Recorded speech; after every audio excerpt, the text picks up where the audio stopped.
Howdy, Mike Mars here for In Wheel Time. I want to invite you to join us this Saturday for our next live episode. We're on Saturday from 10 to 12 a.m. Central Time, and we're streaming on YouTube, Facebook, Twitter, Twitch, and our website, inwheeltime.com. Now, this Saturday, we got a full house of guests and all our features, and we're going to have some news stories. We got one in particular news story.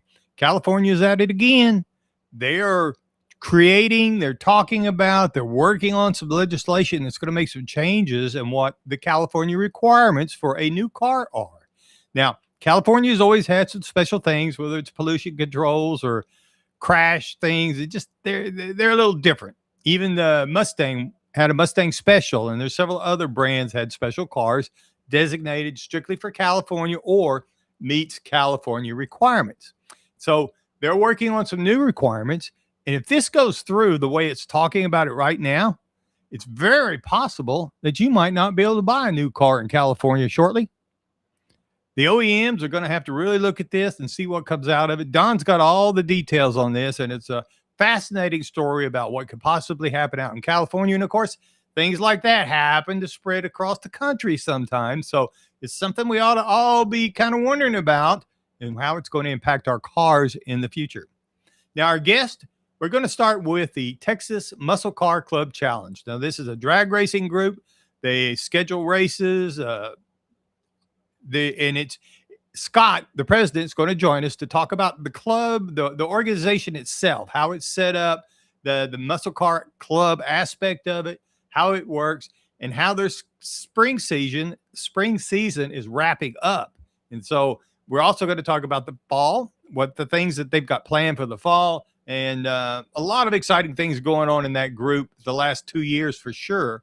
And it's fascinating to watch them grow. You're going to love talking about that. Then we're going to talk to one of our favorite guests, DPS Sergeant Stephen Woodard. Now, he is a DPS officer, but he's got a big smile. He's got a big laugh. He's very human. He's very approachable. It's great fun to talk to him and hear about his stories, how he can interact with people. But he's also very good at reminding us about the safety aspects. Next weekend's 4th of July is on a Saturday. Big holiday weekend, 250th anniversary. A lot of people traveling, a lot of people doing fireworks and going out, picnics, all kinds of things. And Stephen's going to kind of remind us about some of the things we need to think about and to make sure everybody is safe and gets home safe from a great, happy 4th of July weekend.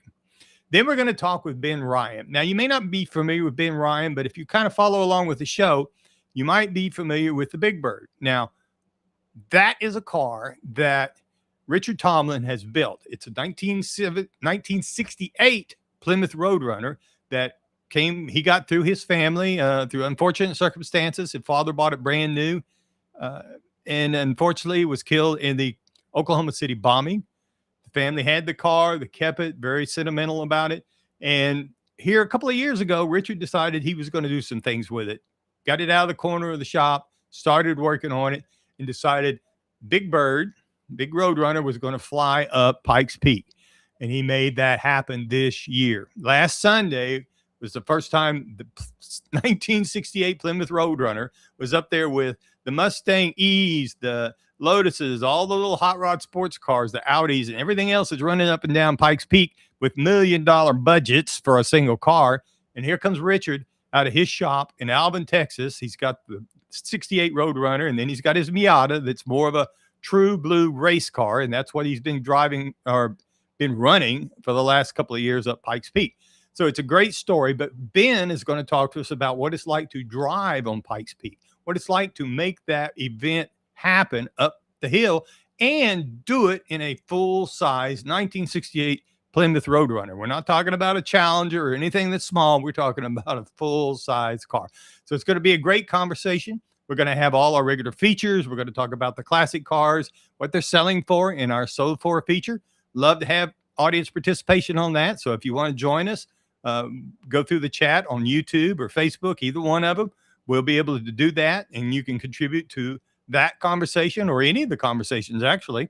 And we're also going to Jeff's Car Culture. Jeff's going to be talking about this recent phenomena of all these engines coming out of the factory. The OEMs, cars coming out with these massive engine recalls because they got trash in the engines. And, what are some of the causes of some of this, and what some of the others, besides the headlines that we get? There's others out there that are doing it. They just don't get the big headlines. So he's going to share some information about that. Don is going to give us a first look at a Subaru Trail Seeker Premium. Now, this is the first time I've heard of this car. I'm not sure if you're familiar with it, but either way, it's going to be great to see what Subaru has come up with that they're calling their Trail Seeker.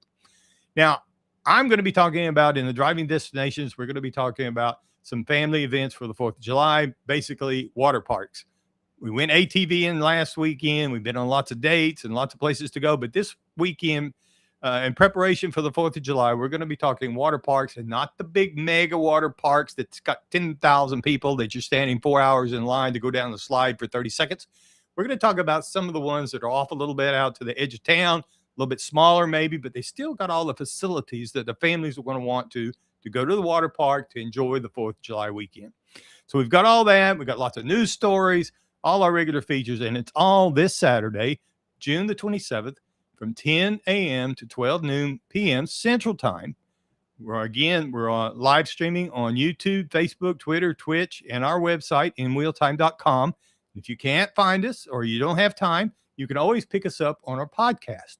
Now, it's available. In Wheel Time Podcast is available on Apple, Spotify, Amazon, iHeartRadio Podcast, Sirius XM Podcast, just about any podcast provider that's out there, including inwheeltimepodcast.com. Now, that's the website, and all our podcasts are posted up there. And then, of course, you can go to YouTube, and you can go to YouTube in Wheel Time and find all the videos for those podcasts. So be sure and join us this Saturday, June the 27th, from 10 a.m. to 12 noon for the next live episode of In Wheel Time. We'll talk